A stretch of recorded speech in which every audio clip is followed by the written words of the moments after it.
Ladies and gentlemen, distinguished conference delegates, I'm delighted to have this opportunity to speak about my institution's partnership with City University and the team at the Live Studio, in particular Professor Shaw and Dr. Kenderdine, who I'm sure you're familiar with. Before presenting this short presentation, I would like to acknowledge my colleague and fellow delegate Robert Trio, who is the museum's very own project officer multimedia, or perhaps more lyrically, our digital curator. Robert is currently overseeing the digital presentation of what we call our pirate scroll. We are in turn building on the work of my institution's chairman, Mr. Anthony Hardy, and my predecessor, Dr. Stephen Davies, and current China State Shipbuilding Corporation Research Fellow at the museum. Last but not least, funding for the project has recently become available from Oak Maritime, a well-established ship management operation here in Hong Kong. It is in this context and with their combined intellectual resources behind me that I make this presentation. So I'm not simply a man in a suit accepting the work of other people. But as an aside, often people want to know how do projects, what's the start of it? And the start of it really was 2 years ago when I took up my current position that one of my board members, William Wong, who's in the audience, said to me, Richard, you not only have to deliver us the sausage, as in the museum, to the people of Hong Kong, but you've got to provide the sizzle. And we hope that this collaboration with CityU will provide the sizzle. The Hong Kong Maritime Museum operates as a public charity in Hong Kong. It is within a city that is filled by government-operated museums. We're in the unusual position of being required to raise our operating costs from private funds and commercial activities.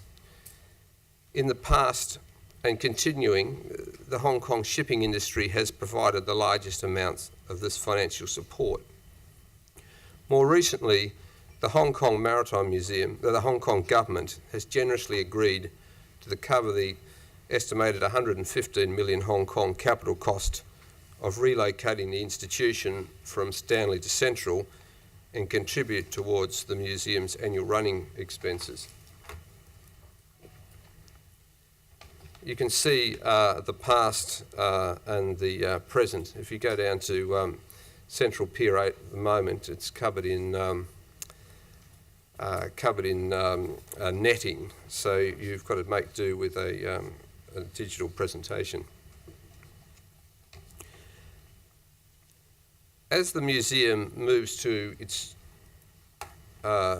newly renovated space at Pier 8 and plans unfold for 14 new galleries filled with unique artefacts from Hong Kong's maritime past, the institution faces challenges to expand its stakeholders and create new partnerships with the community. Effectively exploiting new technology and intangible heritage opportunities have been identified as one possible strategy to help the museum grow and reach new audiences. The museum believes the introduction of a new media and digital learning environment to the public will better serve the learning communities of Hong Kong and set the museum apart from other similar cultural institutions in Hong Kong. So in that respect, we're setting a challenge to our fellow institutions. With this in mind, the Hong Kong Maritime Museum chose City University to be the vector for helping visitors understand the known, the unknown, and the unknown unknowns of its world-class exhibit, the Qing Dynasty Pirate Scroll. The storyline of this 18-metre scroll revolves around the early 19th century anti-piracy campaign of the Zhaojin Emperor, who commissioned the Governor-General of nearby Guangdong bailing to defeat the Jan Pirate Federation, who operated in the Pearl River Delta and beyond. In a city such as Hong Kong, with an extremely high take-up of personal media devices, 90% of residences have access to broadband, it can easily be argued that only through the adoption of sophisticated digital presentation techniques can modern cultural institutions hope to encourage their audiences to fully engage with the subtle and complex cultural knowledge locked within icons such as the Pirate Scroll. While the case can easily be mounted for a modest institution such as the Hong Kong Maritime Museum, the successful prosecution of a multimedia strategy requires access to the means to carry out the initiative, a clear institutional motive, and the opportunity to do so.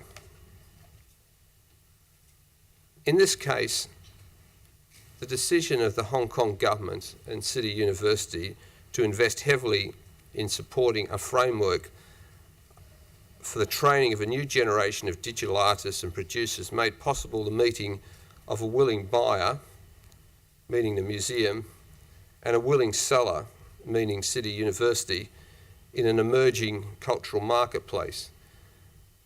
The Maritime Museum has been created by the shipping industry, and it is very much a business-orientated organisation with business principles, and the organisation takes very seriously its relationship with other partners in the cultural sector and in the business world.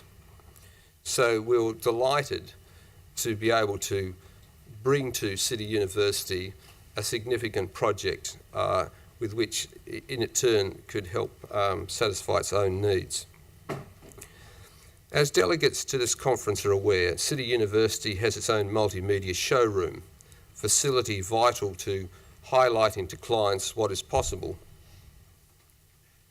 As regards our own institutional motive, despite having a burning desire to share with visitors the political, artistic, historic and visual splendour of this highly unusual artefact over the last 5 years, the Hong Kong Maritime Museum has been spectacularly unsuccessful in igniting the public's imagination. Traditional techniques of guided tours, text labels, supporting visual material had only been sufficient to arouse the informed visitor, perhaps with a background in art history, a rare beast in a maritime museum. The appointment of a multimedia project officer was an important step in allowing the museum to reimagine how it could present itself, and an acknowledgement that traditional museum interpretation techniques needed to be augmented.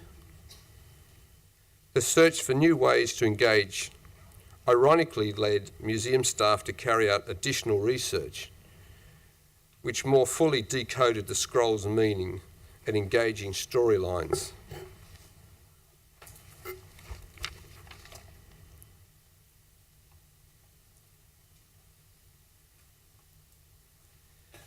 Equally as important to establish a clear institutional motive for investing heavily in digital interpretation techniques was a growing worldwide contagion affecting maritime museums known as public sea blindness.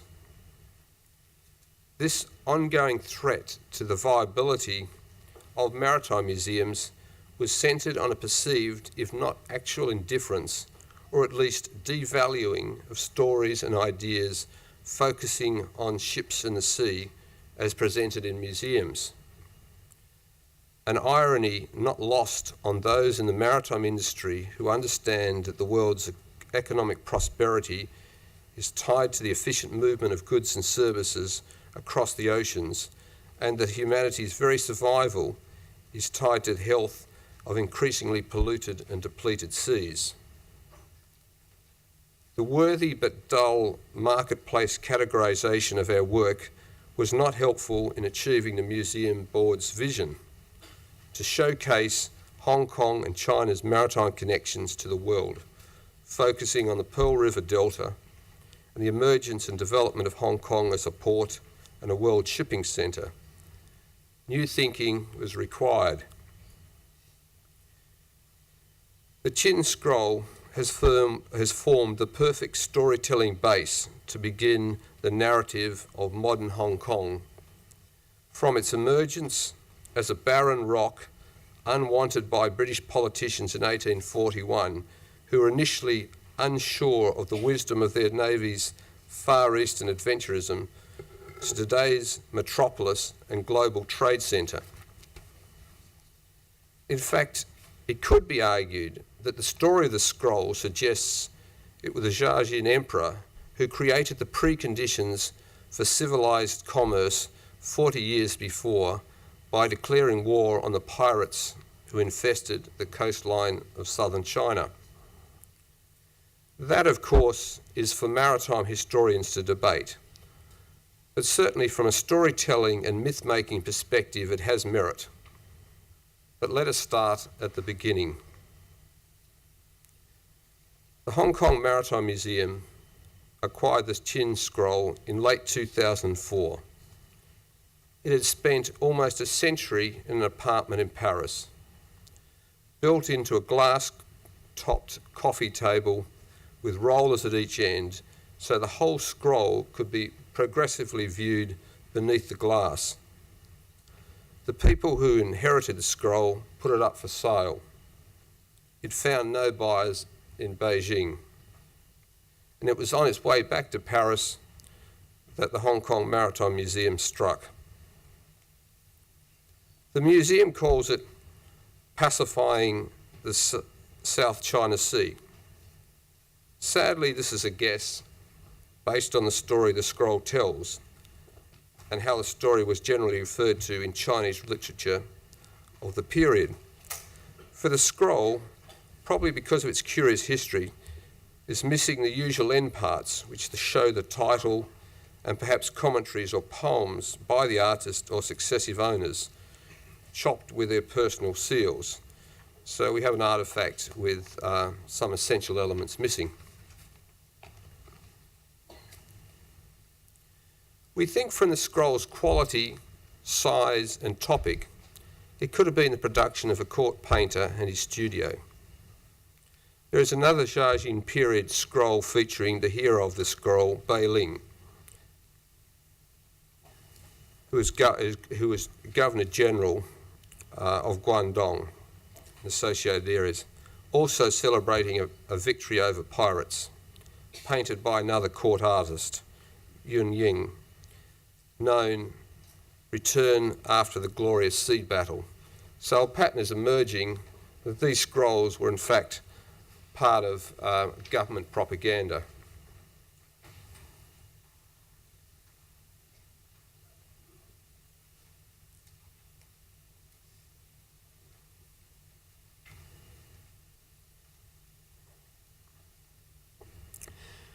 The problem that the emperor had sent Bai Ling to solve was the worst outbreak of sea banditry ever recorded on the China coast.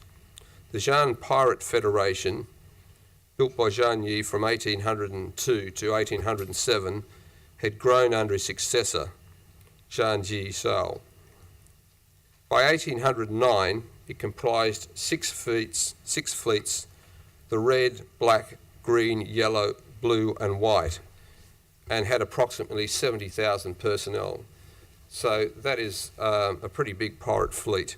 There were 2,000 ships and between 5,000 and 6,000 cannons. So this is definitely a threat to the emperor and a threat to trade. Between them, the fleets controlled the three passages through which the trade to Guangdong passed. The Western Passage was the preserve of the yellow, green and blue flag fleets. The Central Passage closed, covering the close approaches to the Pearl River estuary and the delta itself, were covered by the red, black and white flag fleets. The coastal forces of Beiling had to rely on were fragmented, not well equipped, had poor morale, and sometimes conspired with the sea bandits. So they were a bit of a ragtag operation. But despite this, they achieved some notable victories, especially in Fujian, though the forces contending with the red, black and white fleets had suffered defeats in 4 previous engagements. The scroll tells, with a heavy pro-government spin, how Beiling solved the problem through a combination of force and guile. The strategy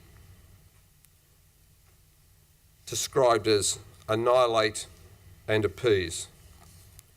In a timeless political manoeuvre, the leader of the pirates was transformed from an outlaw commanding a powerful fleet to an admiral of the Imperial Navy.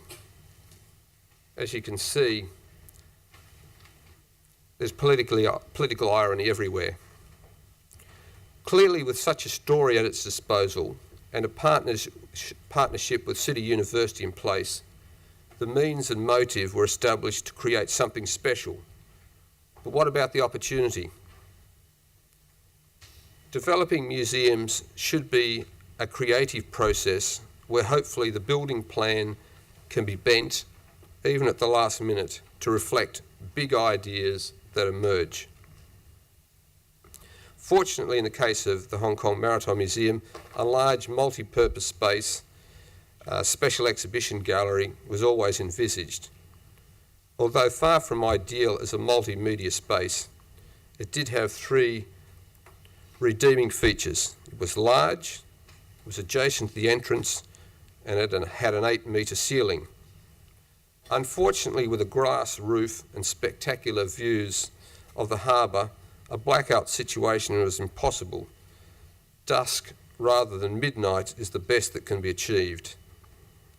Not ideal, but clearly the museum's special exhibition gallery could become the home for a 360-degree panorama screen with a little tweaking. Deeper within the museum, however, there was more fertile ground. Adjacent to the planned location for the scroll navigator in the Pirates Gallery, there was sufficient space for a scroll navigator. That is, a device designed to allow visitors to explore each of the 20 separate chapters explored in the scroll. Very tight, but achievable. Within 20 square metres, the visitor could view both the original, with its minute figures in a low-lux environment, and then explore over 20 major scenes in detail, with explanations in both English and Chinese. So clearly, we now had the opportunity. While content may be king in museums, how does a multimedia team break down an 18-metre scroll and make it possible to sensibly animate it? By analysis and more analysis, moving from chapter to scene, the interpretation team identified and storyboarded those parts of the scroll which they felt would best move the audience. The description of scene 1, for example, reads, "The scene is the autumn of 1809 in a country villa set against the backdrop of an identified town. Beiling, seated and relaxed in his informal winter uniform, is meeting the local defence forces. He is giving instructions for a freeze on ship movements, a coastal blockade to starve the pirates, and increase patrols by the Green Standard Army coastal defence units. He is encouraging the local gentry, who are the majority of the people in the scene, to set up a local militia and fortify their villages. He is also offering an amnesty to sea bandits who surrender, in order that prominent notices to that effect must be put up throughout the region." This type of information and this type of understanding has not been made clear to visitors to our museum over the last 5 years. This analysis and the use of digitisation creates a whole new world for the visitor and for the staff as well. On the basis of the detailed analysis that individual scenes was, on this basis, individual scenes were selected both for animation on the 360-degree panorama and the scroll navigator. The storyline is the master, but only through the adoption of the latest technologies could it be brought to life and effectively decoded. Professor Ari of the Graduate School of Engineering at Kyoto University and his team brought together high-resolution flatbed scanners capable of achieving 12,000 dpi to generate sufficient data for use in the 360-degree panorama project, and also the scroll navigator.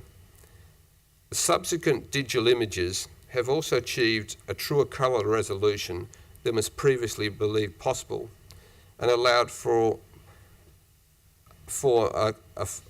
more analysis of individual scenes. For example, it's recently been noted that there may have even been a detachment of Mongol troops from Central Asia. They're obviously a long way from home. Despite the serious scholarly intent of research and digital enhancement, the museum and the interpreters have not lost sight of a key objective: to encourage the viewer to look more closely at the 200-year-old visual imagery and to engage with an historical plot that resonates with modern-day diplomacy and an ageless struggle to control the world's sea lanes for commercial and political gain.